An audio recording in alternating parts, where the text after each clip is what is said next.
Seigneur, je crois.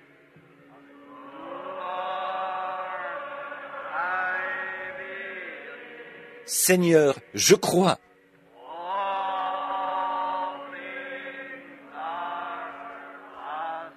Tout est possible. Seigneur, je crois. Restons debout un instant en courbant la tête. Seigneur Jésus, nous essayons à notre humble façon de t'exprimer par ce chant que nous croyons. Et nous te prions, Seigneur, de continuer maintenant à nous rompre le pain de vie, de nous donner ce dont nous avons besoin dans ta parole. Car c'est au nom de Jésus que nous le demandons. Amen. Vous pouvez vous asseoir. Je suis certain que même si je ne disais en ce moment que Amen, ce mot entièrement suffisant, les augustes bénédictions de Dieu reposeraient quand même sur cet auditoire. Ce matin, j'étais assis à écouter attentivement la réunion, à me réjouir des témoignages, des différentes manières de s'exprimer de chacun.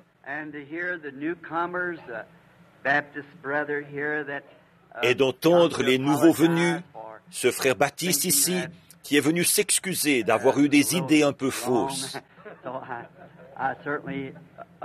Alors j'apprécie de le voir assez humain, quelqu'un qui est assez humain ou assez intègre pour le faire, s'il croit avoir fait une erreur.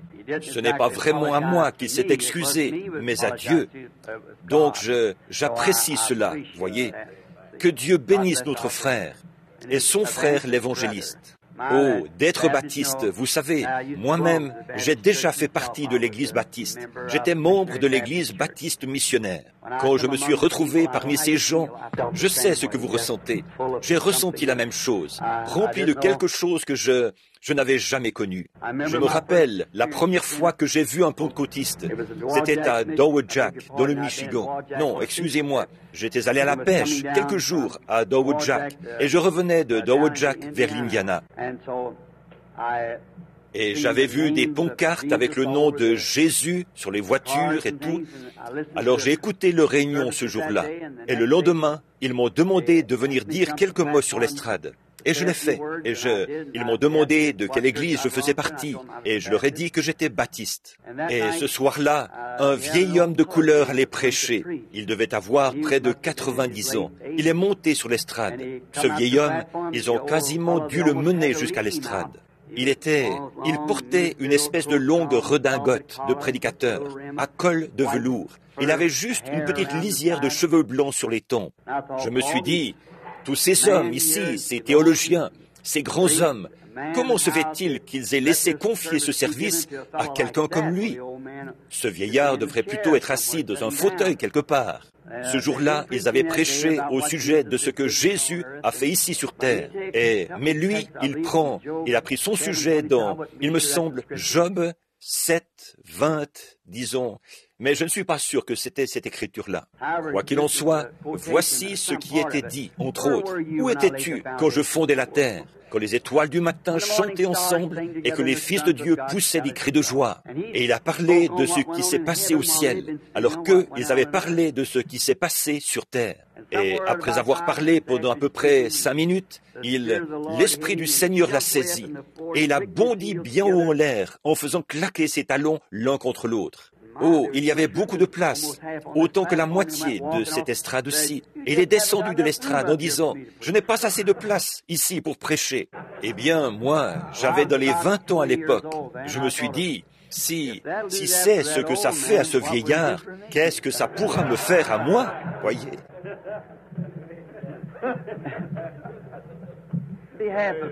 Pour m'assurer que tout soit bien en ordre pour nos nouveaux frères, et nous leur souhaitons chaleureusement la bienvenue dans notre fraternité. Je vois, et il me semble qu'on me l'avait signalé, qu'il y a un prêtre ici, je crois. Évidemment, comme je suis d'origine irlandaise, ma famille est catholique. Et puis aussi, quelques autres, des baptistes et différentes personnes. Vous avez pu être un peu troublés tout à l'heure. J'ai remarqué qu'aucun des frères n'en a parlé. Mais je me suis dit que j'essayerais d'éclaircir cela. Confrère Shakarian, après que l'excellent orateur ici était tellement rempli de joie de savoir que la venue du Seigneur est toute proche, il a parlé dans une langue qui nous est inconnue. Et nous avons des interprètes qui donnent l'interprétation. L'Écriture dit que s'il n'y a pas d'interprète, on doit se taire. Mais si on parle en langue, puis que c'est interprété, cela devient une prophétie. Donc, ce qui était un peu troublant, c'est qu'il y en avait deux en même temps. En fait, ce n'était pas troublant du tout, voyez, parce que l'un d'eux donnait l'interprétation, l'autre prophétisait. Voyez, donc je me suis dit que je l'expliquerai à nos frères, au cas où ils n'auraient pas compris. C'est que l'un d'eux donnait correctement, avez-vous remarqué les limites de chacun d'eux dans le temps? Et l'autre était tellement rempli de l'Esprit lui-même que l'Esprit de Dieu prophétisait à travers l'un, interprétait, l'autre donnait l'interprétation. Donc, pour que ce soit clair, que parfois, il semble à l'esprit humain, tout comme notre précieux frère qui s'excusait ce matin. C'est un peu troublant pour quelqu'un qui ne comprend pas. Mais pour ceux qui sont vétérans dans ce combat que nous livrons, eh bien, nous comprenons ce qu'il en est de ces choses.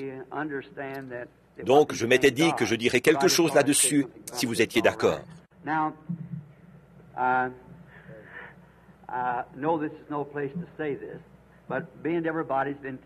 Bon, je sais que ce n'est pas un endroit pour dire ce genre de choses, mais puisque chacun a raconté un petit quelque chose, vous savez, cet homme avait dit, le vieil homme de couleur, il avait dit, je n'ai pas assez de place ici pour prêcher.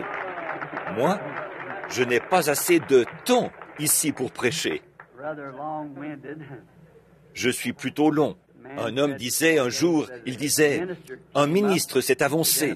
Il était pasteur de cette église depuis 20 ans. Et ses prédications avaient toujours duré une demi-heure pile, tous les dimanches matins dans son église. Et il a dit, ce dimanche matin-là, il a prêché pendant 3 heures.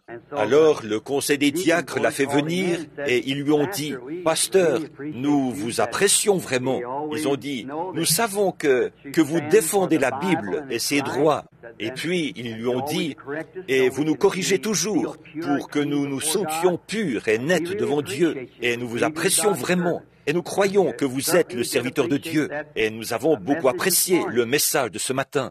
Mais ils ont dit, il y a juste une chose que nous aimerions vous demander. Ils ont dit, c'est que nous vous avons chronométré, nous les diacres. Ils ont dit, tous les dimanches matins, vous prêchez une demi-heure pile. Et aujourd'hui, vous avez prêché 3 heures.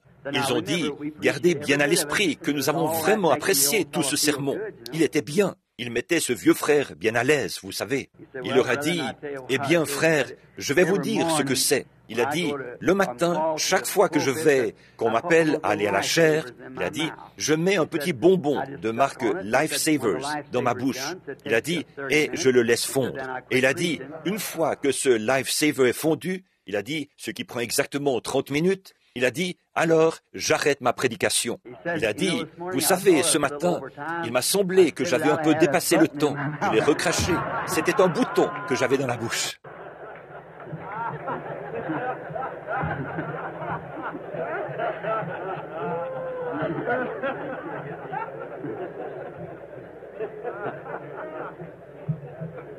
I ain't gonna put anything in. Moi, je ne mettrai rien. J'espère qu'on n'aura pas des boutons dans la poche. Mais nous, j'espère que cela n'a pas l'air d'un sacrilège, là, mais vous savez, même Dieu a de l'humour, vous savez. Donc, nous sommes vraiment reconnaissants d'être ici et d'avoir ce moment de communion fraternelle et avec ce privilège grandiose de rompre le pain de vie une fois de plus, en toute simplicité, comme j'en ai l'habitude. Je sais que des théologiens, comme cet homme qui vient d'Angleterre, qui a parlé ici hier soir, j'ai de la peine à parler après quelqu'un comme cela, moi qui n'ai fait que des études primaires. Mais j'espère que Dieu vous interprétera le sens de ce qui se trouve dans mon cœur. Voyez, si mes mots ne sont pas les bons, je veux croire que mes intentions le sont. Lisons maintenant dans l'Écriture. Vous êtes nombreux à vouloir suivre. Ce matin, je vais lire pendant quelques instants dans le livre du prophète Jérémie, au chapitre 2, et là, Je commencerai au verset 1. La parole de l'Éternel me fut adressée en ces mots. Va et crie aux oreilles de Jérusalem. Ainsi parle l'Éternel. Je me souviens de ton amour lorsque tu étais jeune et de ton affection lorsque tu étais fiancé, quand tu me suivais au désert et dans la terre inculte. Israël était consacré à l'Éternel. Il était les prémices de son revenu. Tous ceux qui en mangeaient et se rendaient coupables, et le malheur fondait sur eux, dit l'Éternel. Écoutez la parole de l'Éternel, maison de Jacob, et vous toutes, famille de la maison d'Israël. Ainsi parle l'Éternel. Quelle iniquité vos pères ont-ils trouvée en moi, pour s'éloigner de moi, et pour aller après des choses de néant, et n'être eux-mêmes que néant. Ils n'ont pas dit, « Où est l'Éternel qui nous a fait monter du pays d'Égypte et qui nous a conduits dans le désert, dans la terre aride et pleine de fosses, dans la terre où règne la sécheresse et les ombres de la mort, dans la terre par où personne ne passe et n'habite aucun homme. Je vous ai fait venir dans un pays semblable à un verger pour que vous en mangiez les fruits et les meilleures productions. Mais vous êtes venus et vous avez souillé mon pays, et vous avez fait de mon héritage une abomination. Et les sacrificateurs n'ont pas dit, « Où est l'Éternel ?» Les dépositaires de la loi ne m'ont pas connu, et les pasteurs m'ont été infidèles. Les prophètes ont prophétisé par Baal, et sont allés après ceux qui ne sont d'aucun secours. C'est pourquoi je veux contester avec vous, dit l'Éternel. Je veux contester avec les enfants de vos enfants, au pays de Kittim, et regardez, envoyez quelqu'un au Kédar. Observez bien là, et regardez s'il n'y a rien de semblable. Y a-t-il une nation qui change ses dieux, quoiqu'ils ne soient des dieux? Et mon peuple a changé sa gloire contre ce qui n'est d'aucun secours. Cieux, soyez étonnés de cela, frémissez d'épouvante, d'horreur, dit l'Éternel. Car mon peuple a commis un double péché. Ils m'ont abandonné, moi qui suis une source d'eau vive, pour se creuser des citernes crevassées qui ne retiennent pas l'eau. Que le Seigneur ajoute ses bénédictions à la lecture de ses paroles. Et je voudrais prendre comme sujet, là, des citernes crevassées. Nous avons lu cette écriture ce matin, et toute écriture est inspirée. Et nous venons à la maison du Seigneur pour être corrigés et pour comprendre. Et parfois, nous voyons un petit quelque chose qui fait obstacle, comme ce militaire, il y a un moment, qui nous parlait, qui nous disait que certaines choses, qu'il y a peut-être un autre pays qui a un certain missile ou quelque chose du genre, et il nous faut trouver quelque chose pour contrer cela par une stratégie militaire. Eh bien, c'est pareil pour l'Église, la paroisse où un homme prêche, ou bien s'il est évangéliste sur le terrain. Quand il voit des soulèvements, quelque chose qui commence à peine, qui est encore tout frais, ou quoi que ce soit, cet homme, s'il est un serviteur de Dieu, il se doit de bloquer cette chose aussi loin que possible de l'esprit des gens, pour qu'ils s'en tiennent éloignés. Et nous ne voulons pas cela. Nous ne voulons pas nous retrouver dans ce genre de situation-là. Bien, à l'époque de Jérémie, là, sa prophétie, une soixantaine d'années avaient passé depuis la mort d'Ésaïe. Et cela faisait une soixantaine d'années qu'il n'y avait pas eu de prophète majeur. Il y avait eu Habakkuk et quelques-uns des petits prophètes mineurs. Mais c'était Ésaïe qui avait été le dernier prophète majeur. Et les gens, pendant cette période, ils n'avaient eu personne qui les fasse sortir. Ils avaient dérivé, bien qu'ils soient le peuple de Dieu. Ils avaient dérivé jusqu'à l'état dans lequel nous les trouvons quand Jérémie vient leur prophétiser. Et Jérémie aussi, il a prophétisé avant l'exil, et il est aussi parti en exil avec eux. Et puis, bien sûr, Daniel a suivi après Jérémie, et Daniel a dit qu'il avait compris par l'Écriture qu'il devait être là-bas pendant 70 ans. Bien sûr, il y avait un autre prophète parmi eux qui a voulu faire de ce joug qu'il avait mis sur son cou, déclarer que ce serait une petite affaire, qu'au bout de 2 ans, eh bien, Dieu allait tous les faire rentrer. Mais Jérémie savait que ce n'était pas vrai. Et nous savons ce qui est arrivé au prophète qui avait donné une fausse prophétie. Il est mort dans l'année. Donc, Dieu ne l'a pas laissé subsister. Et là, nous remarquons aussi dans quel état les gens étaient à l'époque. Maintenant, je ne voudrais pas que vous me compreniez mal. Je n'ai pas mon intention dans ce que j'ai l'intention d'exprimer ici. Quelques passages de l'Écriture et quelques notes. Avant, je n'avais pas besoin de noter mes passages de l'Écriture et tout. Mais depuis que j'ai eu 25 ans pour la 2e fois, eh bien, je ne me souviens plus des choses comme avant.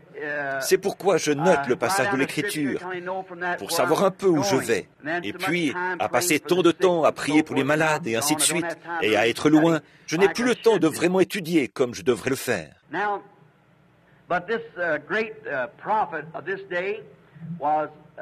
Bien. Mais ce grand prophète de l'époque, c'était Jérémie, et il était un peu du genre d'Amos, et de bien d'autres prophètes qui avaient paru. Il a été bouleversé quand il a vu l'état de la nation. Or, c'était des endroits. Parfois, quand on parle d'une nation, on pourrait penser que ça s'applique à un certain groupe. Ce n'est pas cela. C'est l'image de la nation en général.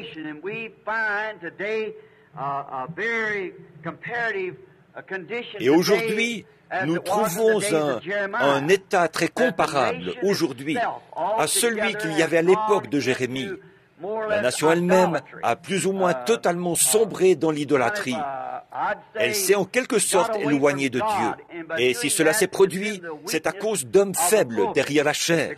En effet, si les hommes derrière la chair s'en étaient tenus fermement et strictement à la parole de Dieu, Dieu serait dans chaque assemblée, comme il agit parmi nous ici. Mais ils ont détourné les gens de cela, et c'est de cela que j'aimerais parler ce matin. Et bon, nous voyons que c'est absolument vrai dans tous les âges. Je crois que c'est Amos, je l'ai mentionné dernièrement, qui a dit qu'il n'était ni prophète, ni fils de prophète. Mais il a dit, quand le lion rugit, qui ne serait effrayé ? Et si quelqu'un a déjà entendu un vrai lion rugir dans les endroits sauvages, les lions cages qu'on entend par ici, ils ne font que miauler. Mais quand il y en a un qui rugit dans les endroits sauvages, tout se met sur ses gardes. J'ai bivouaqué dans la jungle pour les chasser, et c'est le roi des animaux. Quand ce lion rugit, même les coléoptères se taisent. Tout se tait. Les cris des chacals et des hyènes et des autres animaux, le jacassement des babouins et des singes et des coléoptères, on sent à peine penser, mais qu'un lion rugisse au loin et tous les coléoptères se taisent. Voyez, tout a peur de lui. Pourtant, il y a beaucoup de choses qui peuvent le tuer. Mais il est reconnu comme roi parmi les animaux. Il a dit, quand le lion rugit, qui ne serait effrayé? Il a dit, et Dieu a parlé, qui ne prophétiserait? Et là, je pense qu'aujourd'hui, la situation, de nouveau, correspond à ce défi. Dieu a parlé, voyez, et nous voyons l'écriture sur la muraille. Donc, il nous est facile de prophétiser et de voir que nous sommes au temps de la fin. Et nous voyons Dieu de tous les groupes de dénominations, en partant du catholicisme, en passant par toutes les églises protestantes, les bouddhistes et tout, de l'Inde, et tout ce qu'il y a d'autre. Il appelle son peuple à se réunir. Il les rassemble. Et je suis vraiment heureux de cela, de voir arriver ce jour. Alors c'est un grand jour, l'un des plus glorieux privilèges. Si j'avais connu avant qu'il y ait un monde, quand nous étions des âmes, une partie de Dieu, et c'est ce que nous sommes, car nous étions avec lui avant la fondation du monde. En effet, il n'y a qu'une seule forme de vie éternelle, c'est Dieu, et nous sommes une partie de lui. Nous étions pas au point de savoir et de pouvoir penser et d'avoir un être, mais ce que nous étions, nous l'étions là, dans ses pensées, avant la fondation du monde. C'est que nous faisons partie de lui, comme mon fils fait partie de moi, et que je fais partie de mon père, et ainsi de suite. Nous sommes fils et filles de Dieu par sa préscience. Et à l'époque, si j'avais eu la connaissance que j'ai maintenant, Et si j'avais pu voir toute l'étendue du temps, et s'il m'avait dit, à quelle époque est-ce que tu aimerais vivre? J'aurais choisi cette époque-ci, maintenant même, à la veille de la fin de l'histoire mondiale et de la venue du royaume de Dieu qui s'établira sur terre. Je pense que l'époque la plus glorieuse de tous les âges, c'est maintenant même. Nous voyons ici qu'Israël est accusé par le prophète. Dieu l'avait établi et l'avait envoyé là-bas. Ils ont été accusés de 2 grands péchés. Et nous voulons parler de ces 2 choses qu'ils avaient faites. Et nous voulons que cela nous soit profitable. Bon, ils s'étaient détournés de Dieu, de la source d'eau vive, et ils s'étaient creusés des citernes. Ils s'étaient détournés de ce que Dieu leur avait donné, et ils s'étaient creusés quelque chose qu'ils avaient fabriqué eux-mêmes. Et ces citernes, vous remarquerez qu'elles s'étaient crevassées et qu'elles fuyaient.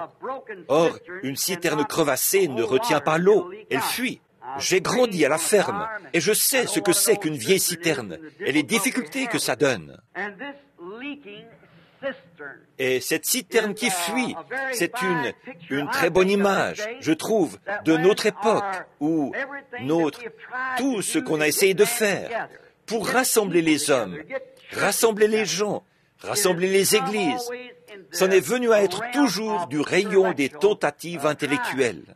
On a essayé de faire que tous les méthodistes deviennent des baptistes et vice-versa, et les différentes dénominations. Et ce n'était pas le programme de Dieu dès le départ. Dieu n'a qu'un seul lieu de rencontre. Il l'a dit là-bas, dans le livre de l'Exode. J'ai choisi le lieu où je mettrai mon nom, et c'est le seul lieu où je rencontrerai les gens. Il avait choisi un lieu pour y mettre son nom, et là où il avait mis son nom, c'est là qu'il rencontrait Israël. Il a un lieu où il rencontre son Église aujourd'hui, et il a choisi ce nom, et ce nom c'est Jésus-Christ. Et c'est là qu'il rencontre le vrai croyant, quand il est en Jésus-Christ. C'est là que Dieu a choisi de mettre son nom. Vous direz, le nom de Dieu, il a dit, je suis venu au nom de mon Père. C'est donc là que Dieu a mis son nom. C'était en Christ. Et c'est en Christ que nous pouvons tous nous rencontrer sous le sang versé et y avoir la vraie communion fraternelle. Au commencement, dans le Jardin d'Éden, Dieu a établi son programme quant au lieu où il allait rencontrer l'homme. Et ce n'était pas dans la compréhension intellectuelle. Si cela avait été le cas, Ève correspondait parfaitement à son programme. Mais nous savons qu'elle a accepté la conception intellectuelle de Satan. Sûrement que Dieu ne fera pas ça, mais Dieu avait dit qu'il le ferait. Donc il a choisi le lieu de la rédemption, et c'était par le sang, et non par une conception intellectuelle. Donc, tous nos efforts, ce n'est que du vent, mais c'est dans la nature humaine. Les gens vont chercher à agir ainsi. Si on avait le temps, on pourrait voir ça bien en détail. Mais je ne veux pas prendre le bouton. Donc, nous allons essayer de simplifier au maximum des citernes qui fuient. Et nous voyons que c'est absolument arrivé de nouveau. C'est une image fidèle de cet âge où nous vivons, de toutes nos tentatives. Et sont méprisés tous les efforts de chaque serviteur de Dieu, pour peu qu'il prononce le nom de Jésus-Christ. Il mérite d'être honoré, ne serait-ce que pour avoir prononcé son nom avec vénération et respect. Et malgré les grands systèmes d'évangélisation qu'ont parcouru la terre et tout, en ces derniers jours, je pense qu'on ne pourra jamais faire que les gens soient d'un même cœur, tant qu'on ne les fera pas venir sous le sang de Jésus-Christ. C'est le seul lieu où nous pourrons être en sécurité. Quelqu'un m'a téléphoné il n'y a pas longtemps de l'Est en me disant « Frère Branham, j'ai entendu dire que vous avez déménagé vers l'Arizona et que vous y avez établi un endroit où on est en sécurité. » Et, comme vous le savez, le message est venu. Le Seigneur m'a dit ce qui allait se produire en Alaska et en Californie, et ce qui se passerait. Et ça s'est passé comme ça. Ils ont dit, bon, si cela vient à trembler et tout, quel est le périmètre de sécurité? J'ai dit, je ne connais qu'un seul périmètre de sécurité. C'est en Christ, car ceux qui sont en Christ, c'est le seul que je connaisse. Or, Jérémie a aussi été appelé le prophète en larmes. Et c'est que, je crois, ce qui faisait pleurer ce prophète, c'est qu'étant prophète, et c'est à eux que vient la parole du Seigneur, Ils voyaient les gens suivre leurs traditions en croyant bien faire. Et il n'y avait aucun moyen de les détourner de cela. C'est qu'ils allaient tout droit en exil, car nous savons qu'on récolte ce qu'on a semé, qui qu'on soit, quoi qu'on soit. Et en tant que nation, nous avons récolté, ou plutôt semé, et nous allons forcément récolter. Demain, si le Seigneur le veut, je parlerai l'après-midi des douleurs de l'enfantement. Et c'est un point que j'aborderai là, le fait qu'il n'y a rien à quoi on puisse échapper. On doit forcément récolter ce qu'on a semé. Et si Dieu nous laissait nous en tirer avec la perversion du christianisme qu'on a aujourd'hui, de pervertir les gens en les conduisant dans ces choses qu'on fait passer pour du christianisme, alors, comme le disait Frère Moore une fois, il serait moralement tenu de ressusciter Sodome et Gomorrhe et de s'excuser de les avoir brûlés. C'est vrai, c'est que Dieu est toujours juste. Et là où l'injustice est parvenue, sa sainteté et sa parole l'obligent à faire récolter aux gens ce qu'ils ont semé. Alors, cela va forcément nous arriver. Bien, remarquez qu'il avait abandonné, lui, la source d'eau vive, pour se creuser des citernes. Bon, il y a peut-être quelqu'un ici qui ne saurait pas ce que c'est qu'une citerne. Une citerne, c'est un réservoir fabriqué qu'on essaie d'utiliser à la place d'un puits. C'est quelque chose que quelqu'un a creusé. Et combien savent ce que c'est qu'une citerne? Bien, ça va, il y a beaucoup de campagnards ici ce matin.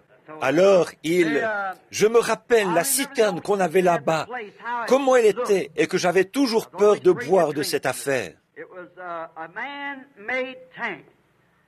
C'était un réservoir fabriqué, et on ne peut jamais s'y fier. On ne peut pas se fier à une citerne. Bien, tout ce qui est fait par l'homme, d'habitude, ce n'est pas très bon. Mais tout comme le Seigneur a établi le temps dans ses cycles, et la terre qui tourne, chaque année, chaque passage, chaque jour, chaque heure, et le coucher du soleil, ça ne manque jamais. Mais même les meilleures montres qu'on peut trouver, elles manquent plusieurs minutes en l'espace d'un mois, certainement. Mais vous voyez, tout ce que Dieu fait est parfait, et ce que l'homme fait, c'est imparfait. Pourquoi donc se contenter de ce que fait l'homme, alors qu'on peut avoir ce qui est parfait? J'ai toujours dit cela de nous autres pentecôtistes. Voyez-vous, nous savons, et nous ne sommes pas en dehors de Dieu. Nous ne pensons pas l'être. Mais nous savons qu'il y a aussi parmi nous des gens qui essaient d'imiter les autres. C'est humain, c'est tout. C'est ce qu'ils essayent de faire. C'est ce qu'ils faisaient dans la Bible. L'un, moi je suis de Paul, moi je suis de Silas, et ainsi de suite. Mais ils essayent d'imiter ce qu'un autre a fait, ou ce que fait quelqu'un d'autre.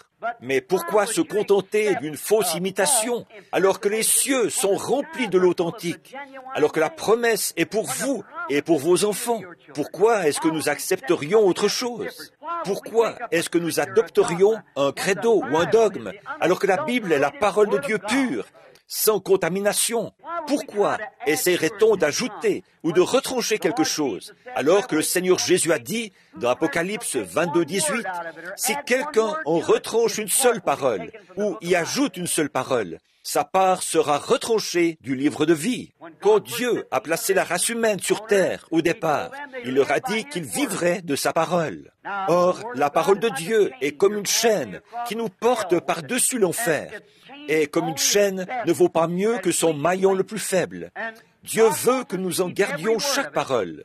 Bon, ça, c'était le début de la Bible. Le simple fait de manquer à une seule parole a plongé la race humaine dans les ténèbres de la mort. Jésus est venu au milieu de la Bible et il a dit que l'homme ne vivra pas de pain seulement, mais de toute parole. Pas d'une partie des paroles seulement, ni de 99%, mais de toute parole, tout comme c'était le cas pour Ève et Adam. Et à la fin de la Bible, Apocalypse 22, 18, il a dit que si quelqu'un retranche une seule parole de ceci, ou y ajoute une seule parole, alors pourquoi est-ce qu'on voudrait y injecter l'idée de quelqu'un sur quelque chose, alors que c'est ici l'idée même de Dieu à ce sujet? Il nous faut prendre ce que lui, il a dit. Et il est aussi écrit, que toute parole d'homme soit reconnue pour mensonge et la mienne pour vérité. Voilà ce qui se passait avec ce prophète. À l'époque de Jérémie, il était prophète. Il avait la parole du Seigneur. Et il y avait cet individu qui essayait d'y injecter quelque chose. Or, on ne peut pas se fier à cela. Là, je compare ces réservoirs-là au système qu'on a essayé d'adopter pour remplacer la parole originelle de Dieu. C'est qu'il n'y a rien qui puisse la remplacer. Elle est Dieu. Au commencement était la parole, et la parole était avec Dieu, et la parole était Dieu, et la parole a été faite chair, et elle a habité parmi nous. Et il est dit dans Hébreux 13:8, il est le même, hier, aujourd'hui et éternellement. Comment est-ce qu'on pourrait échapper à cela? C'est forcément la vérité. Il est toujours le même. Il est le même dans tous les éléments qui le constituent. C'est pour cela que vous en bénéficiez, vous autres baptistes, méthodistes, catholiques, presbytériens et ainsi de suite, que vous bénéficiez de sa présence. Quelque part en vous, vous avez accepté Dieu, peut-être de façon intellectuelle parfois, peut-être que vous avez ressenti la puissance de Dieu et que vous êtes un serviteur de Dieu. Mais lorsque vous pouvez réellement entrer en Dieu et reconnaître votre place en lui, en tant que fils ou fille de Dieu, c'est cela qui vous procure cette joie immense que Dieu avait prévue pour vous. Bien, nous remarquons dans Marc au chapitre 16 que Jésus n'a pas dit « Allez par tout le monde et enseignez ». Il a dit « Allez prêcher l'Évangile ». Prêcher l'Évangile, c'est démontrer la puissance du Saint-Esprit. Aller par tout le monde et démontrer la puissance du Saint-Esprit. Je parlais à un frère, l'un des commanditaires de ma série de réunions en Inde, là-bas, à Bombay et en Afrique du Sud. Il y a différents endroits, là où des missionnaires avaient enseigné cela comme une simple parole ou comme une conception intellectuelle. Mais un jour, pendant la série de réunions, quand le Saint-Esprit est descendu lui-même, il a sauvé 30 000 purs indigènes lors d'un seul appel à l'autel, à l'endroit même où ils étaient. Il y avait là des femmes qui étaient presque aussi nues que le jour de leur naissance. Et à l'instant même où elles ont levé les mains pour accepter Christ, et le Saint-Esprit est descendu là. Il a guéri 25 000 personnes en même temps. Des gens qui étaient en chaise roulante, sur des civières et des brancards. Le lendemain, le maire de la ville m'a fait voir des camions remplis de ces choses qui passaient dans la rue. Ces femmes étaient là, nues, sans savoir qu'elles étaient nues. Mais dès que le Saint-Esprit les a touchées, elles se sont couvertes avec leurs bras pour s'éloigner de la présence de leurs hommes. Et alors, je me demande comment nous, en Amérique, nous pouvons dire que nous sommes une nation chrétienne et que nous sommes dans la présence de Dieu. Chaque année, nous, nos femmes, se dévêtent de plus en plus, alors qu'on devrait plutôt se vêtir de plus en plus. Et plus on se revêt de Christ, plus on prend conscience de son propre état. Parfois, en voyant le comportement des gens dans la rue, je me demande s'ils ont vraiment toute leur tête. On dirait qu'elles ne se rendent pas compte qu'en faisant cela, eh bien, elles deviennent un appât pour le diable, servant à envoyer des âmes en enfer. C'est vrai, mais le monde est dans une corruption du même genre qu'à l'époque de Jérémie. Maintenant, pour en revenir à la citerne, donc on ne peut pas se fier à cette citerne, parce qu'elle ne peut pas se remplir toute seule. Elle doit compter sur les pluies locales pour être remplie. Les pluies locales, c'est-à-dire les réveils locaux. Avoir un petit réveil par ici et un petit réveil par là, et ainsi de suite, pour la remplir. Alors, on ne peut pas s'y fier. Elle ne peut pas se remplir toute seule. Elle est incapable de le faire par elle-même. Elle n'y arrive pas. Elle doit compter sur les pluies pour être remplie. Et remarquons d'où lui vient sa pluie, d'où lui vient son eau à la citerne. Elle lui vient du toit des étables, des hangars, où il y a plein de poussière et de saleté qui se déposent. La pluie emporte cela et le fait descendre tout droit dans la citerne, dans un réservoir fabriqué. Cela devient quasiment comme un cloaque, et ça ruisselle du toit de l'étable, où il y a tous les animaux, avec les odeurs de la basse-cour et ainsi de suite, ce qui se dépose là, L'air souffle tout ça, fait déposer la poussière et tout sur les tables. Et ensuite, les pluies locales viennent faire ruisseler le tout. Ensuite, cette eau est conduite par une gouttière fabriquée, à travers un tuyau fabriqué, vers un réservoir fabriqué. Et une fois arrivée là, elle est dégoûtante, tellement dégoûtante qu'il faut mettre là-dessus un chiffon qui sert de filtre, sans quoi on ne pourrait pas la boire. Là, voyez, elle ruisselle du toit par une gouttière fabriquée, un tuyau fabriqué dans un réservoir fabriqué. Et par-dessus, on met un filtre fabriqué pour retenir quelques-unes des bestioles et des choses contenues dans cette eau. Or, nous remarquons, après que l'eau a stagné là quelques jours, dans cette dénomina ou ce réservoir fabriqué. Excusez-moi. Bon, une fois qu'elle a ruisselé, mêlée à toutes sortes de théologies et tout, qui ruisselle avec, là, nous voyons qu'après être restée là quelques jours, elle devient stagnante. Et chacun sait, dans l'histoire de l'Église, quand Dieu envoie quelque chose, un message, et que cela vient tout frais de Dieu, ensuite, après la vie de ce fondateur, ou quel que soit son titre, que vous l'appeliez réformateur, ou ce que vous voulez en dire, après sa mort, ils établissent un système et ils font une organisation.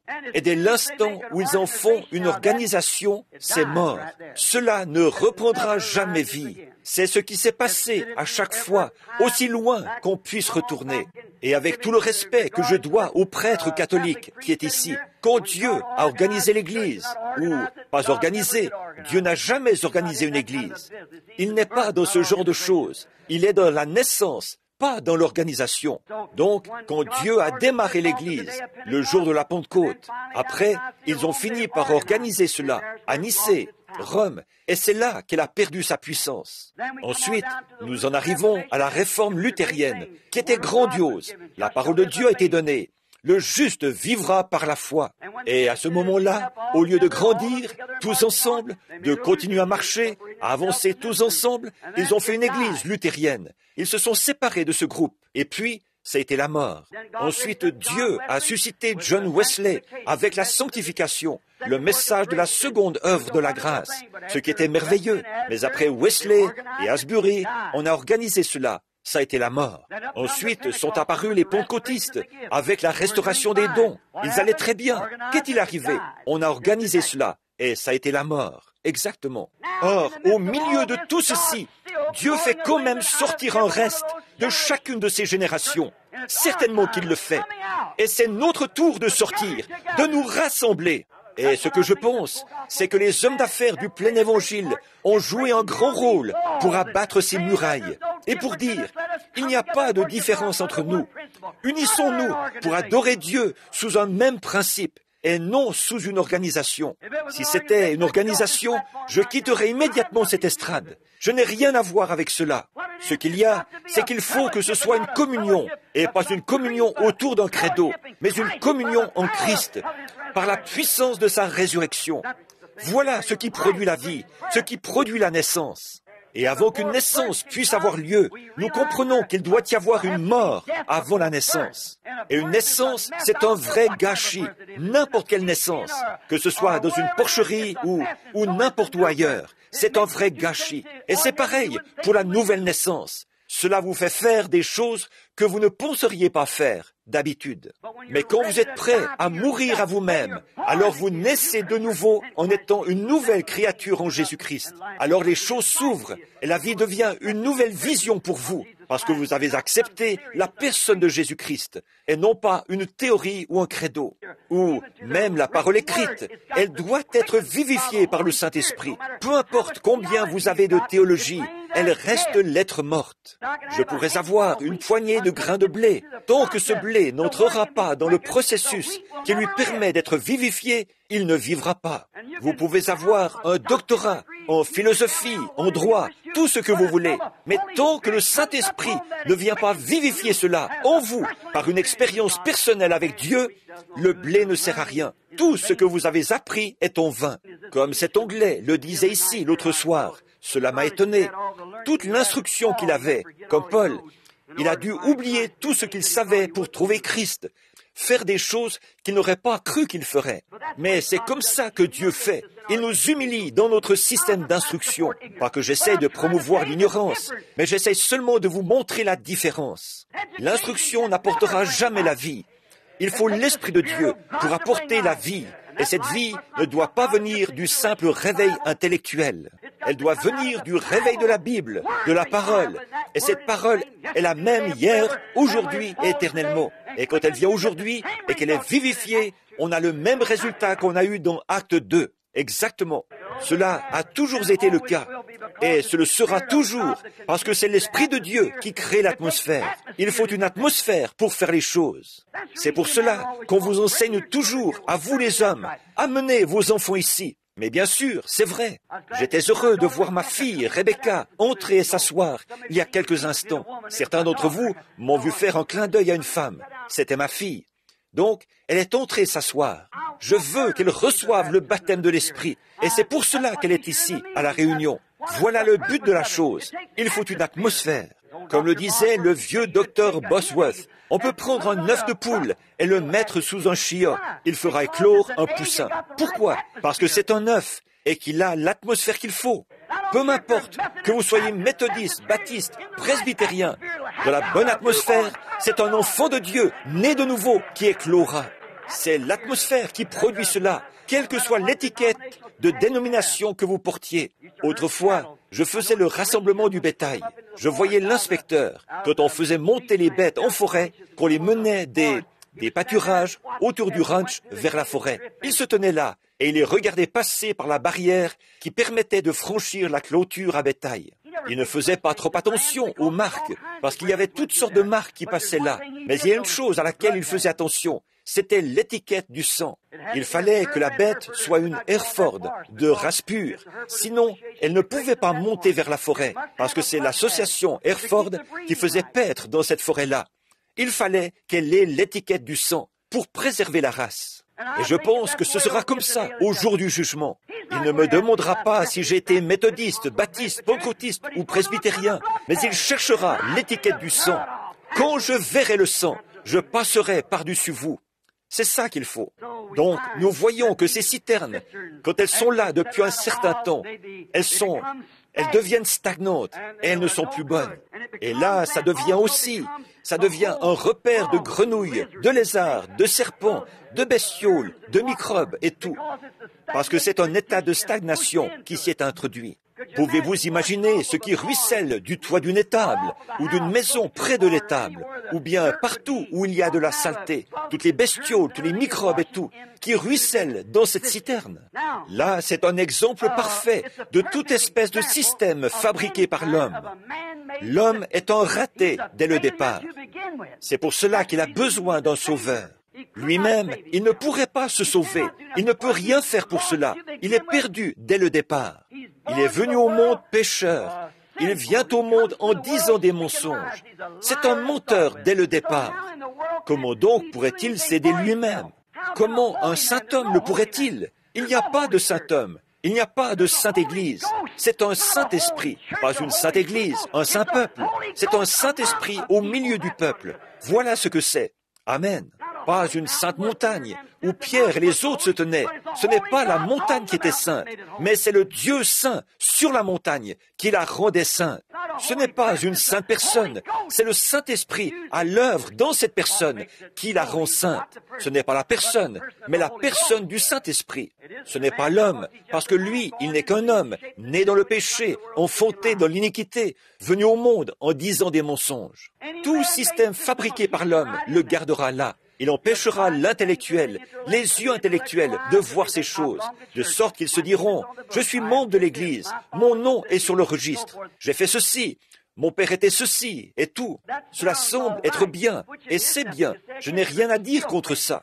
Mais pourtant, mes amis, Jésus a dit, si un homme ne naît de nouveau, il ne peut même pas voir.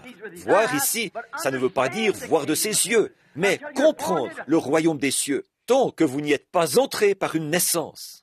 Comment cet évangéliste baptiste aurait-il pu, cet homme qui était là, en train de critiquer et de se moquer de cela? Voyez, il n'y avait rien en lui qui puisse même le recevoir.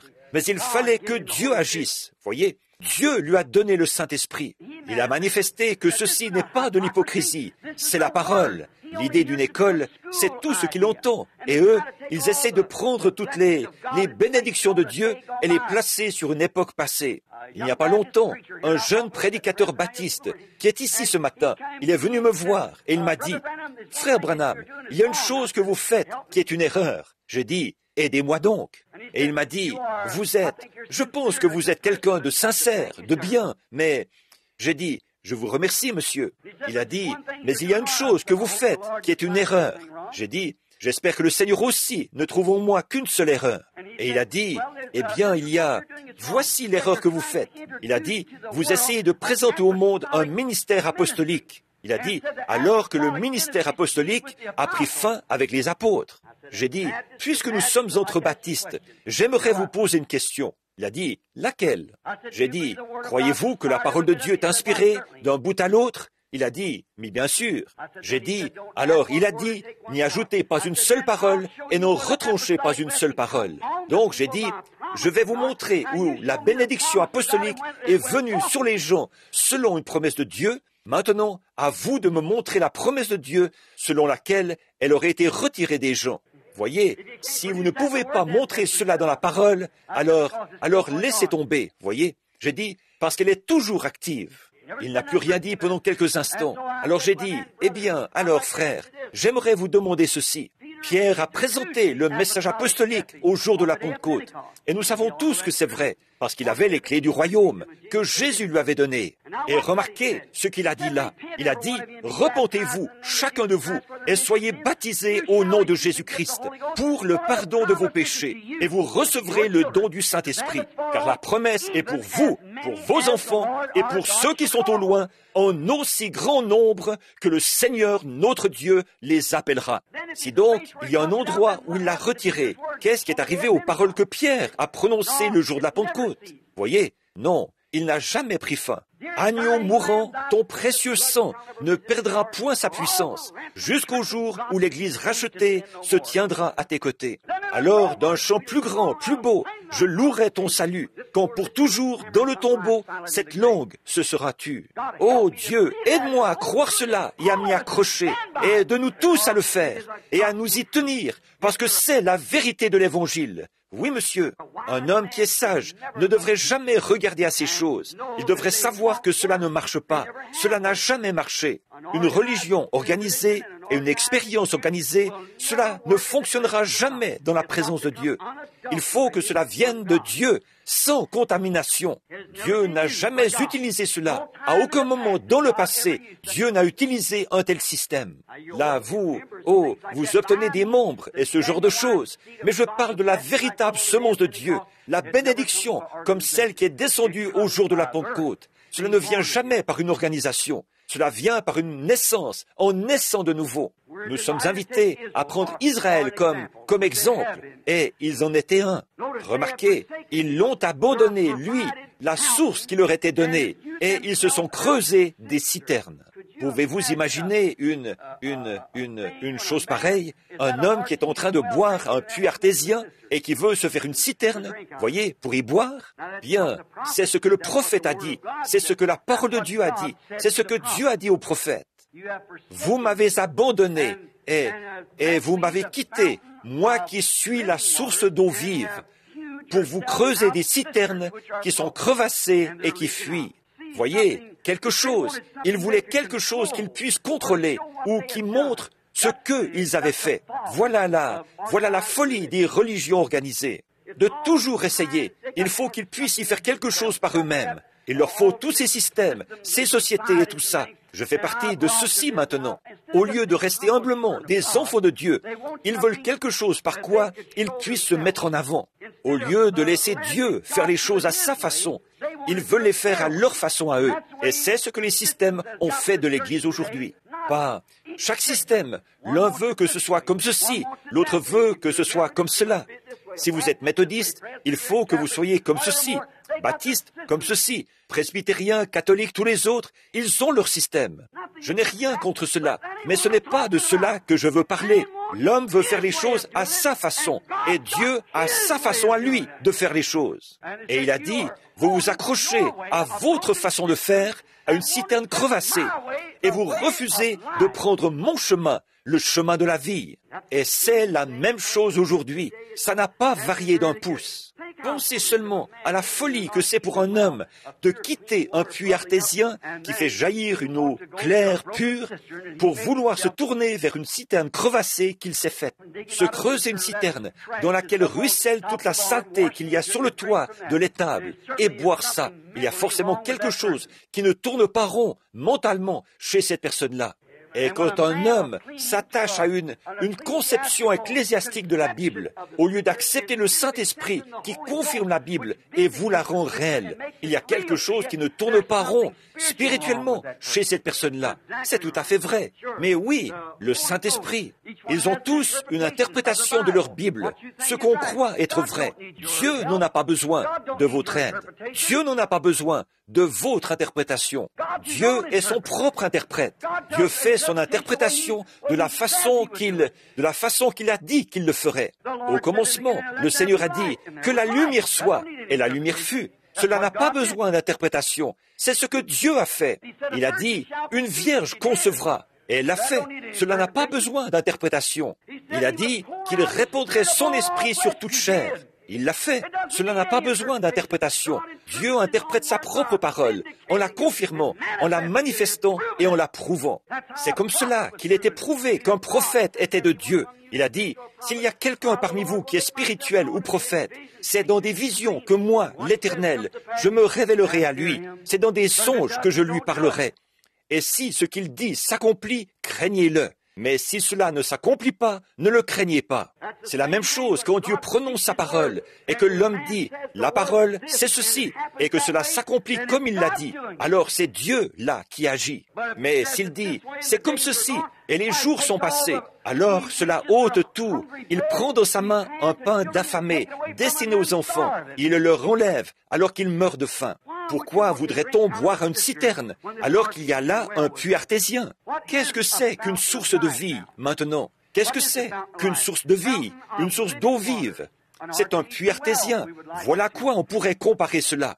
Maintenant, j'aimerais que vous remarquiez les différences entre une citerne et une source d'eau vive, entre un puits artésien et une vieille citerne toute crevassée, qui est là, pleine de bestioles, de lézards, de grenouilles, de microbes et tout, voyez. Et ici, il y a un puits artésien. Maintenant, regardez bien ceci. Il se suffit à lui-même. On n'a pas besoin de recourir à des grands systèmes pour y injecter plein d'argent. On n'a pas besoin d'y faire adhérer plein de membres. Il soutient ses membres de l'esprit de vie qui est en eux, à l'œuvre. Remarquez l'eau qui en sort. Elle est fraîche, pure et claire. Pas une citerne, quelque chose de stagnant, qui a été endoctriné par 40, 50 pensées différentes, qui ont dit, voici ce qui est vrai, et voilà ce qui est vrai. Et telle conception est de voter et de désigner comme ils le font et d'en faire une dénomination. C'est la parole de Dieu, pure et claire, sans contamination, qui vient de la main de Dieu. C'est un vrai puits artésien. Remarquez, le secret de sa puissance est au-dedans de lui-même. L'homme ne peut pas le trouver. C'est une sorte de pression en dessous qui le fait jaillir. Je me rappelle quand j'étais garde-chasse de l'État d'Indiana. Je passais près d'un certain puits, dans le comté d'Harrison, une source. Elle bouillonnait sans arrêt. Et elle était vraiment, elle avait l'air toute joyeuse. Qu'il y ait de la neige sur le sol, de la glace, que ce soit pris en glace, malgré le froid qu'il pouvait faire, elle bouillonnait toujours. Même quand les étangs et les réservoirs fabriqués, pleins de grenouilles et tout, étaient complètement gelés jusqu'au fond. Et ça montre que n'importe quelle dénomination, par un petit manque d'esprit ou un léger changement d'atmosphère, elle gèle. Mais le puits artésien de Dieu, il est le même hier, aujourd'hui et éternellement. Son bouillonnement, son flot le tient constamment nettoyé de toutes les saletés. Il n'y a pas de saleté dedans au départ. Et dès qu'il en arrive une, elle est évacuée. Cette source-là, elle bouillonnait comme ça. Et j'étais assis là un jour, je me suis dit, je crois que je vais parler à cette source un moment. J'ai ôté mon chapeau et j'ai dit, pourquoi es-tu si heureuse? Qu'est-ce qui te fait bouillonner comme ça? C'est peut-être parce que les biches viennent boire de ton eau de temps en temps. Si elle avait pu répondre, elle m'aurait dit, non. J'ai dit, c'est peut-être parce que moi, je bois de ton eau. Non. ce n'est pas cela. J'ai dit, eh bien, qu'est-ce qui te rend si pur, si clair? Qu'est-ce qui bouillonne, qui te fait bouillonner, rempli de joie tout le temps, au point que rien ne peut te faire geler? Tu jaillis en l'air, et il n'y a rien que de l'eau claire. Si elle avait pu me parler, savez-vous ce qu'elle m'aurait dit, cette source? Elle m'aurait dit, frère Branham, ce n'est pas moi qui bouillonne, c'est quelque chose derrière moi qui me fait bouillonner. Et c'est pareil pour, voilà une expression bien rudimentaire, mais vous savez ce que je veux dire. Et c'est pareil pour une expérience de nouvelle naissance. Vous ne pouvez pas la retenir.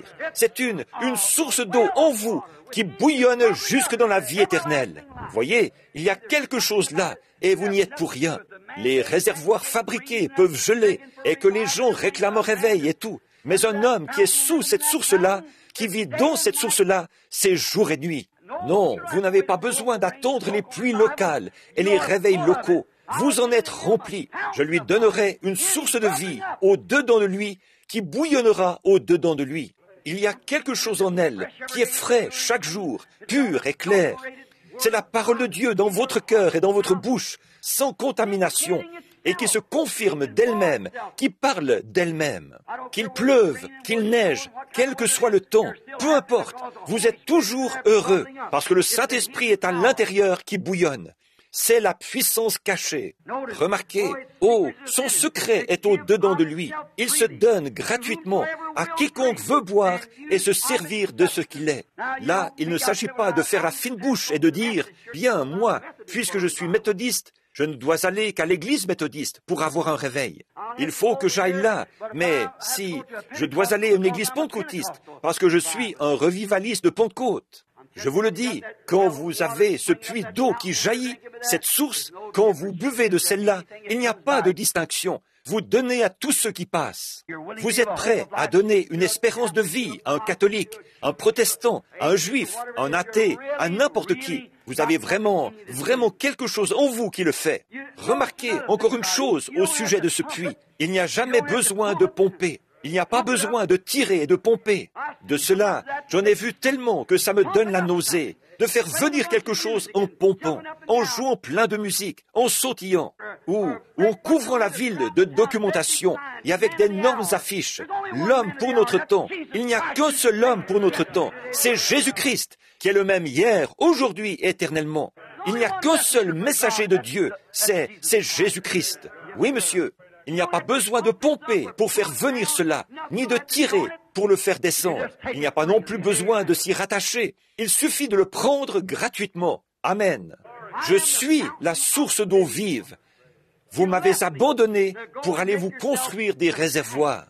Celle-là, il n'y a pas besoin de la pomper, de la tirer, de s'y rattacher, de la creuser, ni rien d'autre. Il suffit d'en prendre gratuitement.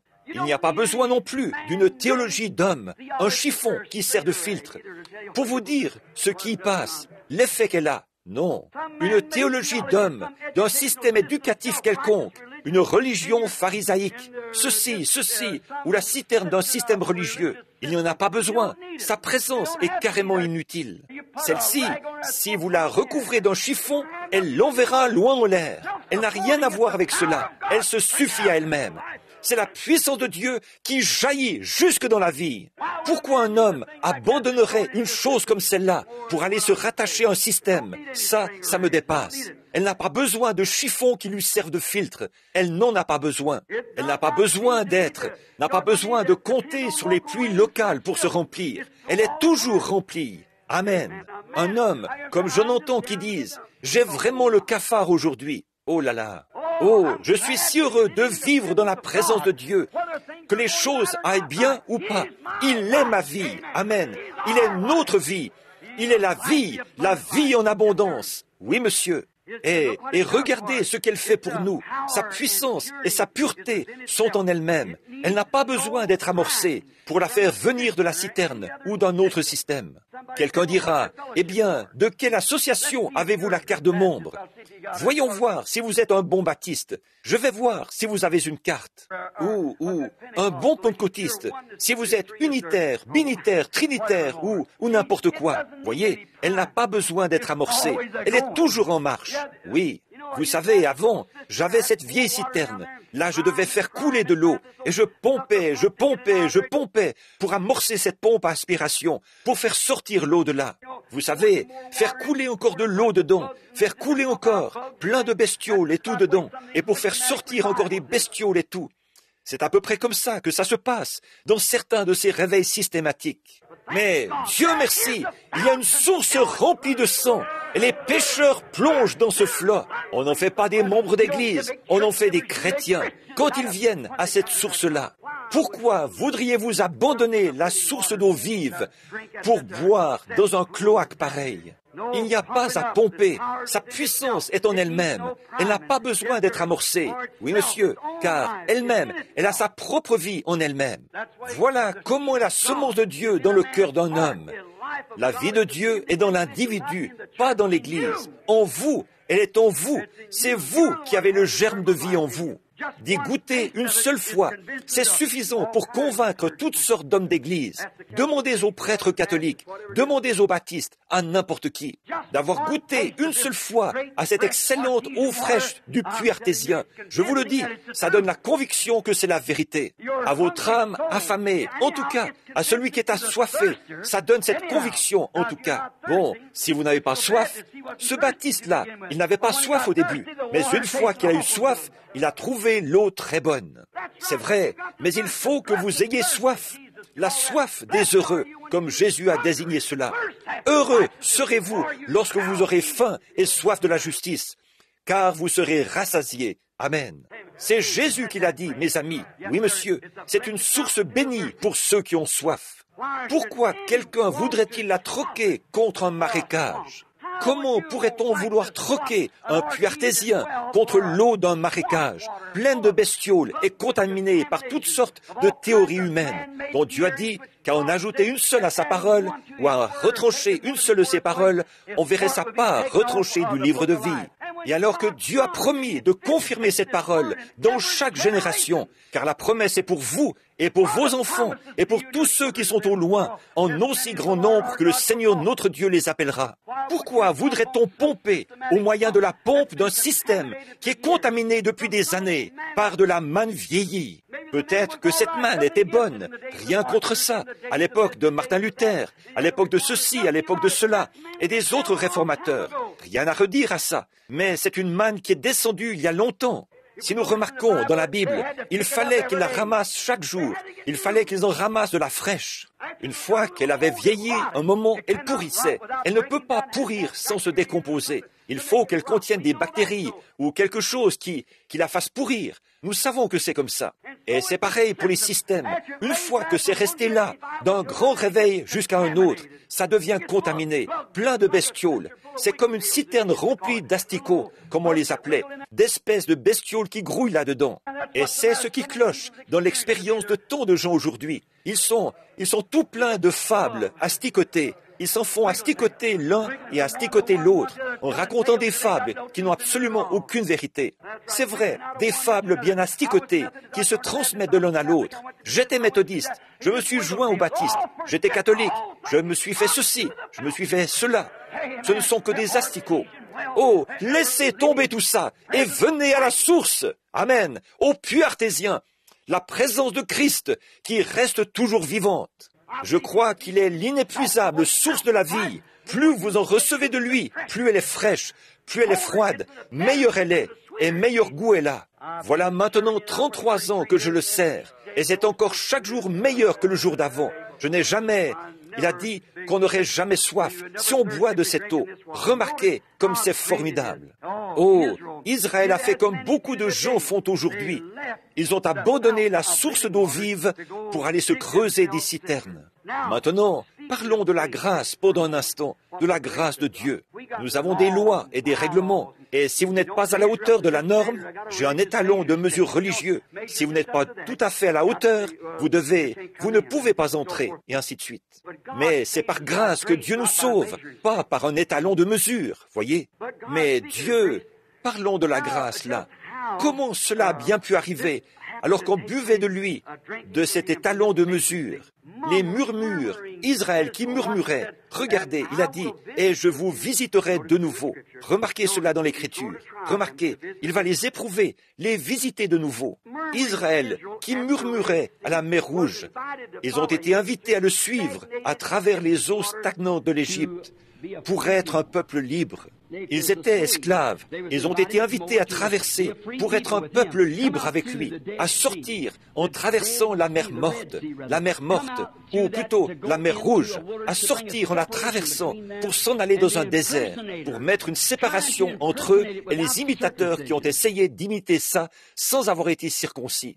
Oh, voilà ce qui a causé les difficultés. Ils ont tous péri, en plein dans le dé ou en plein dans la mer. Pharaon et son armée, ils avaient vu des êtres humains marcher par une puissance surnaturelle. Donc les voilà qui sont venus essayer d'imiter ça sans avoir été inclus dans cette bénédiction. Et en faisant ça, ils ont péri. C'est une imitation charnelle. Un homme qui essaye de faire ça, qui essaye d'imiter quelque chose, ce qu'il fait là, c'est une imitation charnelle d'un vrai chrétien. Mon frère indien, là, il le sait. En allant vers Bombay, on voit les gens là-bas, les hindous et tout, qui s'allongent sur des clous et qui marchent sur du verre et qui marchent dans le feu pour montrer ce qu'ils sont capables de faire. Et des choses comme, eux, ce sont des imitations charnelles d'un homme qui est tout au fond de la jungle, qui fait cela comme un sacrifice pour son Dieu. Nous trouvons cela partout où il y a une vie religieuse, des imitations charnelles, quelqu'un qui essaie d'être comme quelqu'un d'autre. Il n'y a qu'un seul exemple à imiter, c'est d'être comme Jésus-Christ qui était la parole. Donc, quand la parole de Dieu viendra à vous, ce sera pareil. Mais Dieu les a quand même conduits jusqu'au pays promis.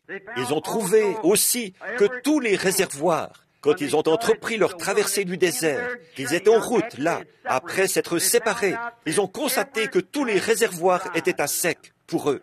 Et vous trouverez la même chose, frères, quand vous entreprendrez ce voyage vers le pays promis. Vous trouverez les portes closes, comme disait ce brave prédicateur, qui était anglican ou quelque chose, que son Église l'avait bien vite mis à la porte. Voyez, puisqu'il avait amené un certain nombre de personnes à recevoir le Saint-Esprit, dès lors, son cas était réglé.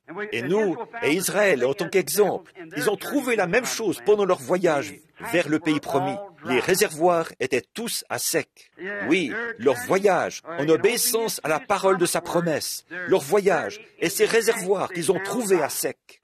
Bien, ils ont trouvé qu'on ne pouvait pas se fier aux réservoirs pour le voyage. Et si vous voulez faire route en obéissance à la parole de Dieu et que vous essayez de vous rattacher à ceci et de vous rattacher à cela, vous découvrirez qu'il n'y a pas un seul réservoir au monde qui soutiendra cela. Absolument pas.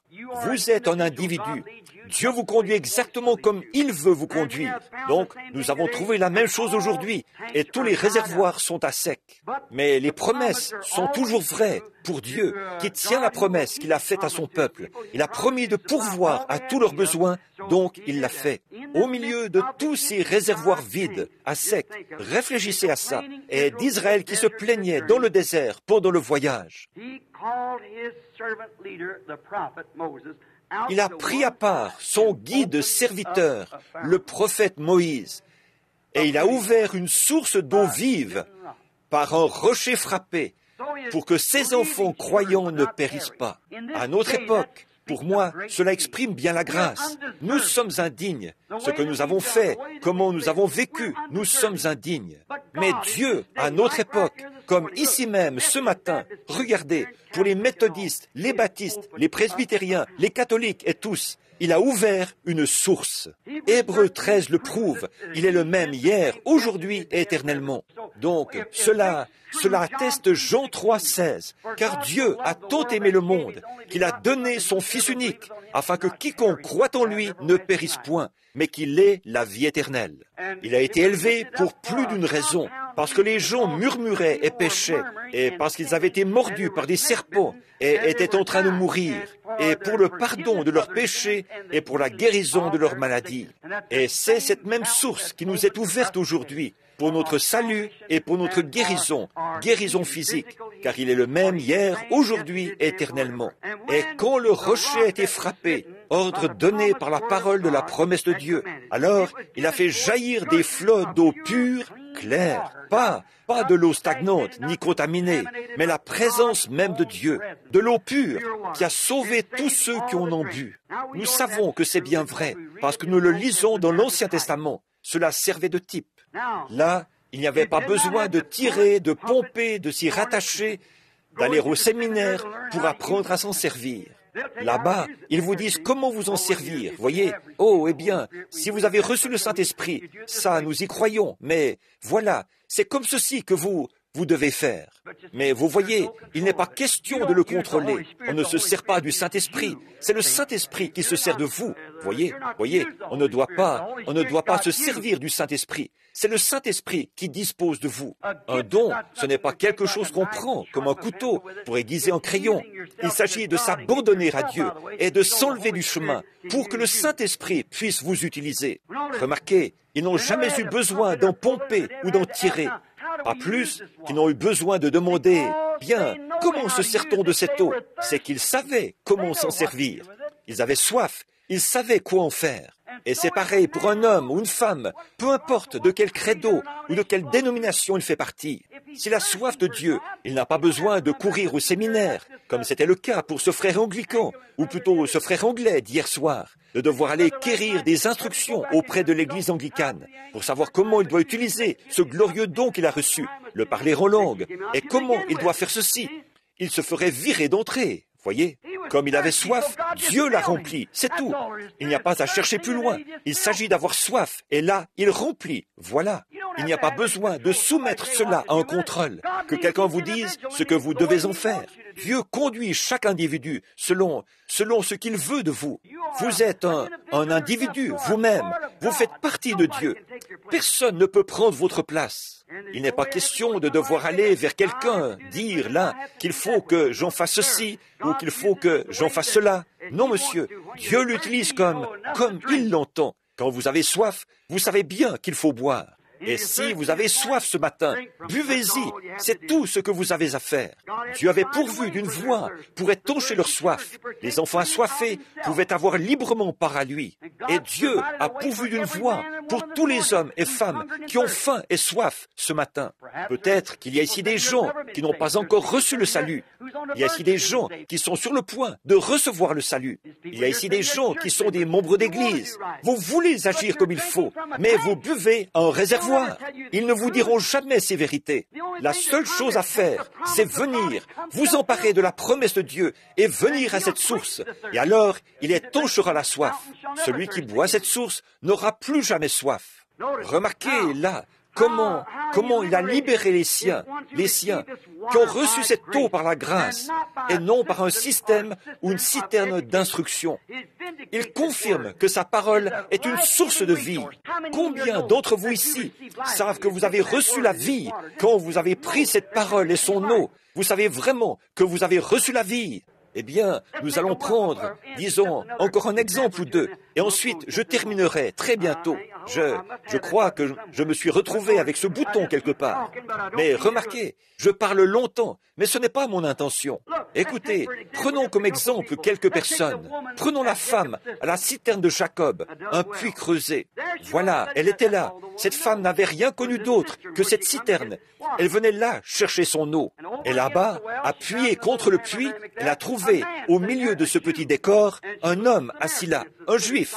Elle était samaritaine. On est dans la ville de Sichar. Et voilà que cet homme, ce juif, dit une parole inhabituelle à cette femme. Il dit, « Apporte-moi à boire. » Là, elle a dit, « Nous avons une ségrégation. Ce n'est pas bien que tu me demandes quelque chose comme cela, puisque tu es juif et moi samaritaine. » Il a dit, « Mais si tu savais à qui tu parles, c'est toi qui me demanderais à boire, et je te donnerais de l'eau que tu n'aurais pas besoin de venir boire à cette citerne. Ce serait une source d'eau qui jaillirait en toi. » Remarquez, quand elle a vu la preuve que cela était bien la vérité, d'abord, n'importe quel homme aurait pu dire cela. Mais elle a dit, « Vous dites qu'il faut adorer à Jérusalem, et nous adorons sur cette montagne. » Il a dit, « Le salut vient des Juifs. Nous savons ce que nous croyons. » Mais il a dit, « Je vais te dire une chose, à peu près ces mots. Ce n'est ni sur cette montagne, ni à Jérusalem. car l'heure vient où les hommes adoreront Dieu en esprit et en vérité, car ce sont là ceux que le Père demande. Il a dit, va chercher ton mari et viens ici. Regardez bien, c'est ici que cela a été prouvé. C'est ici qu'il a été démontré à quelle source elle se trouvait. Il a dit, va chercher ton mari et viens ici. Elle a dit, je n'ai pas de mari. Il a dit, tu as dit la vérité. Voyez, cela avait l'air d'être en contradiction flagrante avec ce qu'il venait de lui demander en disant, va chercher ton mari. Elle a dit, je n'ai pas de mari. Il a dit, tu as dit la vérité. Il a dit, car tu en as eu 5, et celui avec qui tu vis maintenant n'est pas le tien. Remarquez bien cette femme, comme elle était différente des prêtres de l'époque. Les prêtres de l'époque avaient vu la même chose se produire. Et ils avaient dit, c'est un démon, de la télépathie ou Belzébul. Voyez, ils n'ont pas reconnu que c'était là ce que la parole avait promis. Mais cette petite femme était mieux versée dans les Écritures que n'importe lequel des prêtres. Elle a dit, Seigneur, je vois que tu es prophète. Cela fait 400 ans que nous n'en avons pas eu depuis l'époque de Malachie. Mais elle a dit, nous en attendons un, et nous savons qu'il y en a un qui doit venir, le Messie. Et quand il viendra, c'est cela qu'il fera. Jésus a dit, c'est moi. Amen. Vous avez remarqué? Elle a laissé sa cruche à la citerne de Jacob. Elle s'en est allée dans la ville en courant, remplie d'un puits artésien. Elle avait vu cela être parfaitement confirmé. Il était cette source de vie. Je vous la présente. Elle a laissé cela quand il a été prouvé qu'il était la parole de vie. Elle a laissé cela. Elle avait découvert que ce même rocher qui avait été frappé dans le désert était là, bien présent, et c'était prouvé. Je dis ceci, le même Dieu qui était là autrefois, celui dont nous parlons tellement, il est présent ici, maintenant. Pas par une compréhension théologique, mais par une connaissance personnelle, la confirmation de ce qu'il avait promis, qu'en ces derniers jours, il allait répandre le Saint-Esprit sur son Église. Il n'est pas un « j'étais », il est toujours le « je suis », au présent, toujours. Là, la citerne avait perdu son goût, et c'est la même chose pour tout homme qui entre dans la puissance de Dieu par le baptême du Saint-Esprit. Les systèmes de dénomination perdent leur saveur. Vous ne voulez plus de ces grenouilles, de ces lézards et de ces insectes stagnants et tout ça. Vous buvez à une source qui est fraîche et pure, la parole de Dieu, qui est fraîche à chaque heure dans votre âme. C'est la même chose maintenant, quand il a été prouvé que la parole est la vérité. Goûtez et voyez si ce n'est pas juste. La citerne avait bien servi, elle avait bien servi en son temps, mais vous voyez, il y avait là la source de vie. Ce n'était plus le puits de Jacob pour la boisson spirituelle. Ils avaient cru que s'ils buvaient à ce puits, alors tout irait bien. Mais à présent, la source de vie elle-même était là.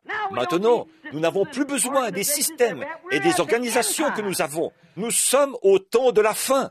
Et Dieu a promis ces choses qu'il devait faire en ce temps de la fin. Et nous les voyons s'accomplir au mot près.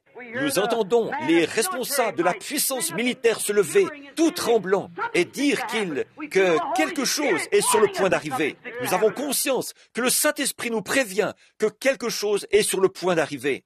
Nous voyons que tout est en place. Alors, quittez ce système et venez à la source. Oui, monsieur.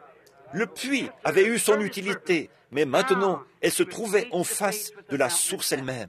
Dans Jean 7, 37 et 38, Jésus a dit, au dernier jour de la fête du tabernacle, qu'est-ce qu'il a dit? Si quelqu'un a soif, qu'il vienne à moi et qu'il boive, en plein milieu d'un groupe de théologiens.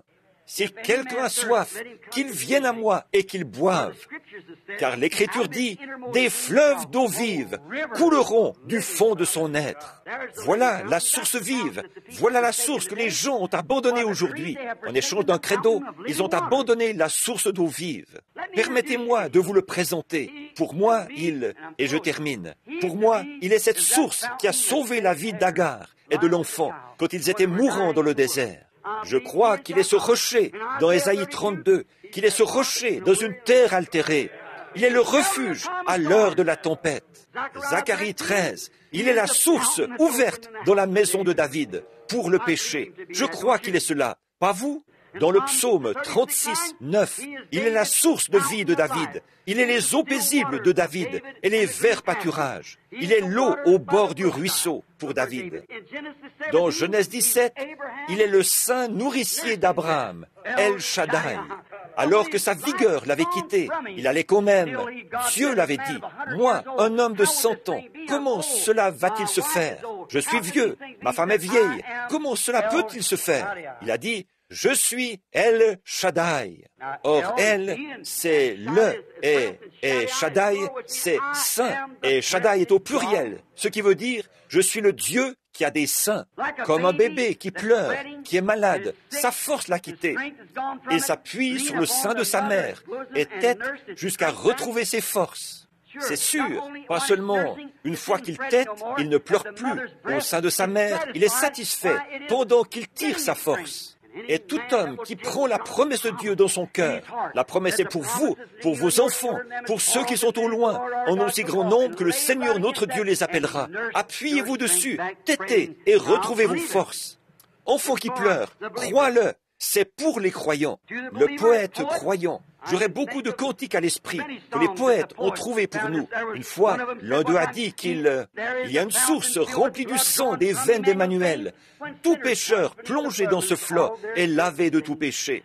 Le brigand mourant vit avec joie cette source de vie en son jour. Et moi qui suis vil comme lui, j'y puis laver mes péchés. Depuis que par la foi, j'aperçois ce flot coulant de tes blessures, je redirai sans me lasser ton amour rédempteur. Pour moi, il est les eaux de la parole de séparation qui séparent de tout ce qui est contraire à sa parole. Voilà la source que je crois qu'il est. Oui, monsieur, ce sont ces eaux-là qui m'ont séparé des citernes fabriquées pour me tourner vers la source d'eau vive. Oh, mon ami, on pourrait continuer sans arrêt à parler de tout ce qu'il est pour nous. Il est l'alpha, l'oméga, il est le commencement, il est la fin, il est celui qui était, qui est et qui vient. Il est la racine et la postérité de David. Il est l'étoile du matin. Il est mon tout en tout. Et frères, sœurs, si vous n'avez pas eu si toute votre vie, vous n'avez bu qu'un petit réservoir fabriqué, pourquoi ne pas abandonner ce réservoir-là ce matin pour venir à la source? Inclinons la tête un instant.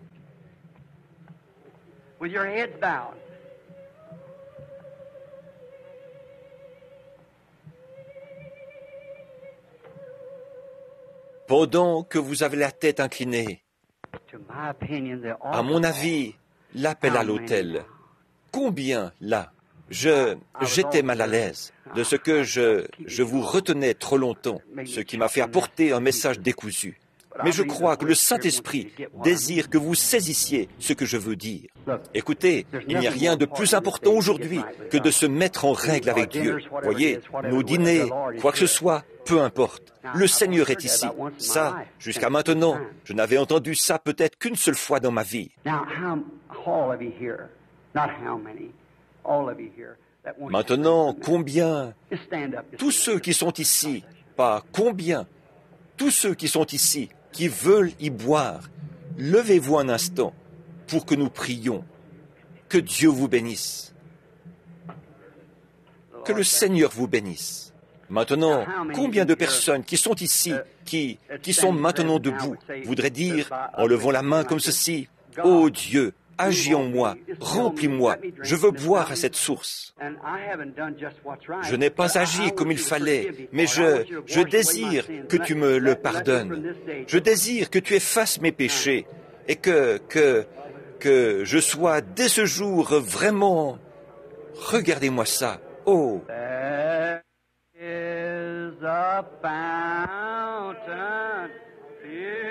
Il y a une source remplie du sang.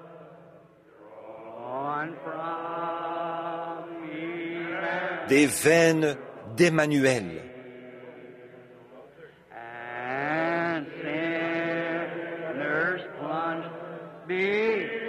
Tout pécheur plongé dans ce flot est lavé de tout péché.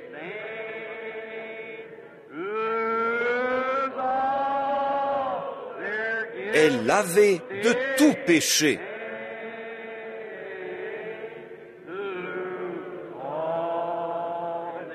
Lavé de tout péché.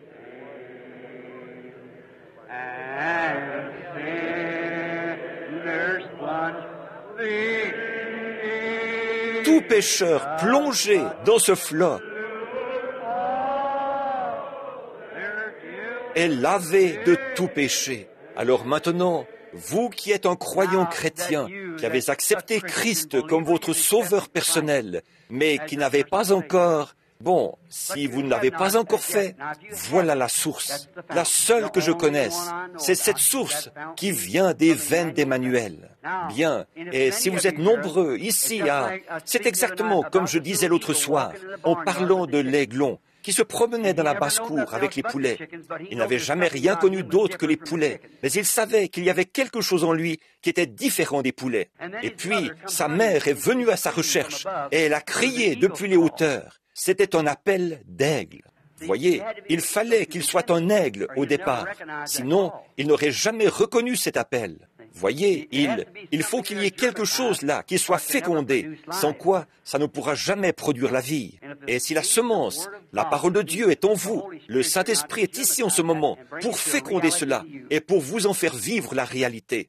Combien de personnes ici n'ont pas reçu le baptême du Saint-Esprit? Voulez-vous lever la main? Partout, où que vous soyez, en toute honnêteté, si vous n'avez pas reçu le Saint-Esprit et que vous voudriez le recevoir, levez la main. Où que vous soyez, gardez la main levée quelques instants. Bien, je voudrais que vous, qui êtes près d'eux, qui les regardez, je voudrais que vous leur imposiez les mains, quelqu'un. Je crois que maintenant même, le Saint-Esprit va remplir chacun d'entre vous qui le désirez. Ne pensez pas à la nourriture qui est là-bas, dans la cafétéria. Pensons à cette nourriture qui est ici. Il s'agit de celle-ci. Celle-ci est la vie. Voyez, celle-ci est la vie. Maintenant, tournez-vous chacun pour vous imposer les mains les uns aux autres. Et ils leur imposèrent les mains.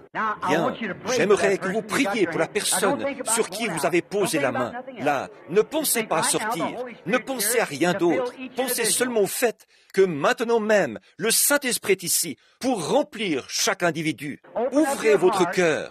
Videz-le de toute l'eau de citerne et dites, ô source de vie, entre en moi, remplis-moi, ô Seigneur Dieu, de ta bonté et de ta miséricorde. Seigneur Jésus, source inépuisable, je te prie, ô Dieu, de remplir chacun d'eux. Puisse le Saint-Esprit descendre ici. Je prie, ô Dieu, que nous oublions tout le reste, que le Saint-Esprit descende au milieu de nous en ce moment et qu'il nous donne ces eaux de la vie gratuitement partout. Accorde-le, ô Dieu. En ce moment, la prière et les cantiques se poursuivent, se fondent ensemble, Seigneur, et nous savons que c'est ta présence divine.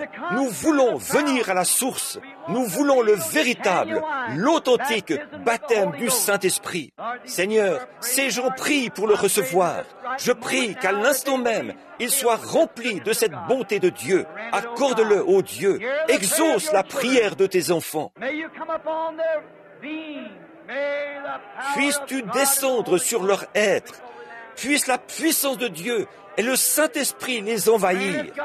Accorde-le, ô Dieu. Oh, combien nous te remercions pour le rafraîchissement, pour la présence du puissant Dieu du ciel au milieu de nous. En cette heure de midi, Seigneur, nourris-nous. Seigneur, nous voulons la nourriture de ta table. Nourris-nous, Seigneur, maintenant même. Nourris nos vies du Saint-Esprit. Nos âmes affamées et desséchées ont soif. Comme tu l'as dit dans l'interprétation du chant, que l'eau se répandrait sur une terre altérée. Que cela se produise, Seigneur. Que tes paroles se manifestent dans le cœur de tes enfants. Des eaux sur une terre desséchée, altérée.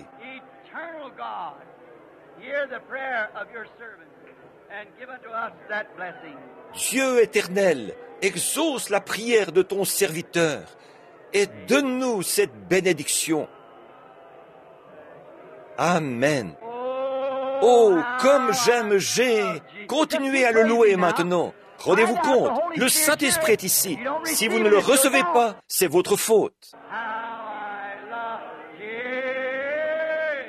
Comme j'aime Jésus. M'aimes-tu plus que ne m'aime ceci? J'aime Jésus.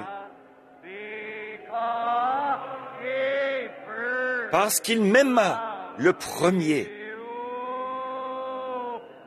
Oh, comme j'aime. Que Dieu soit loué. Oh, comme j'aime. What if he comes Et just- s'il venait à l'instant?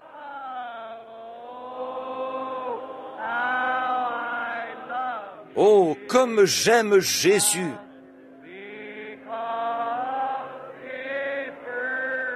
Parce qu'il m'aima le premier. Never forsake. Je ne puis l'abandonner.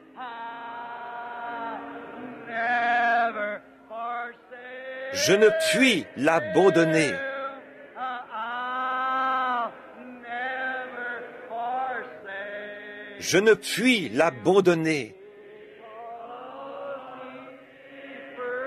Parce qu'il m'aima le premier. Wonderful. Merveilleux, merveilleux. Jésus est pour moi. Le conseiller tout-puissant, prince de la paix. Oh, il me sauve. Il me garde à lui pour jamais. Merveilleux est mon sauveur, mon Dieu, mon... Chantons-le pour lui maintenant. Merveilleux, merveilleux. Jésus est pour moi. Conseiller tout-puissant, prince de la paix. Oh, il me sauve. Il me garde à lui pour jamais. Merveilleux est mon sauveur, mon Dieu, mon roi. Tous ceux qui ont ce même sentiment, dites Amen. Oh, Alléluia. Je vois des gens y parvenir maintenant, recevoir le Saint-Esprit. J'étais perdu, je suis sauvé, plus aucune condamnation. En Jésus, je suis libre, j'ai un plein salut. Il me sauve, il me garde loin de tout péché. Merveilleux est mon sauveur. Gloire à... Levons les mains maintenant et louons vraiment. Oh, merveilleux, merveilleux, Jésus est pour moi. Conseiller tout-puissant, prince de la paix. Oh, il me sauve, il me garde à lui pour jamais.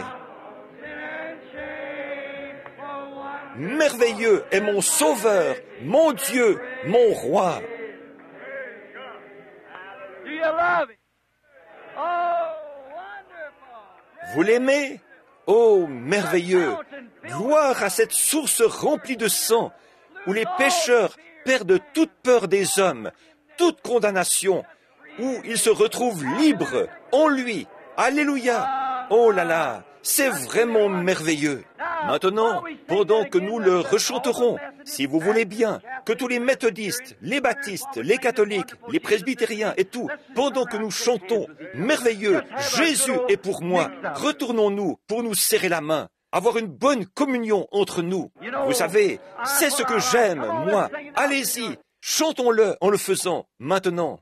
Oh, wonderful. Oh, merveilleux, merveilleux, Jésus est pour moi.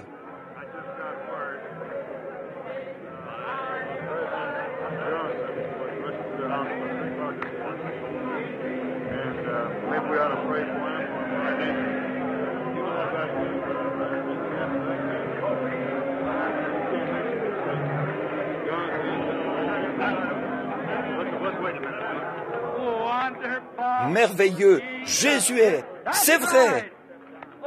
Oh, conseiller, tout-puissant.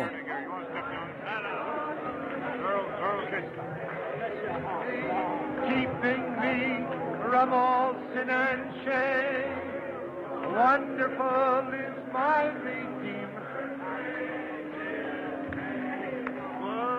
There's down through me. It makes the lame to walk and the blind to see. It opens prison doors, sets the captives free. Well, there's a river of life flowing down through me. La Bible dit, priez pour ceux qui sont haut placés. Our Heavenly Father, Notre Père céleste, nous sommes dans un besoin urgent pour le chef de notre pays, notre président. Il ne saura peut-être jamais ceci, Seigneur, mais toi, tu le sais. Je prie pour frère Johnson, puisqu'il dit croire en toi. Et Père, d'après ce que nous avons compris, il aurait été frappé par une crise cardiaque. Je te prie, ô Dieu, d'épargner sa vie, car nous sommes en pleine crise nationale en ce moment. Que ton esprit descende sur lui, Seigneur.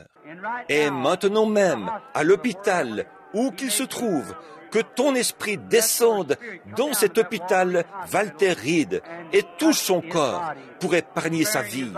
Seigneur, cet homme est soumis à une grande pression, une pression plus grande que nous ne pouvons le concevoir. C'est pourquoi nous prions, ô Dieu, en tant que croyants et en tant que membres de cette nation, nous prions pour notre chef, pour que tu lui accordes un prolongement de vie en cette heure grave, au nom de Jésus-Christ. Amen.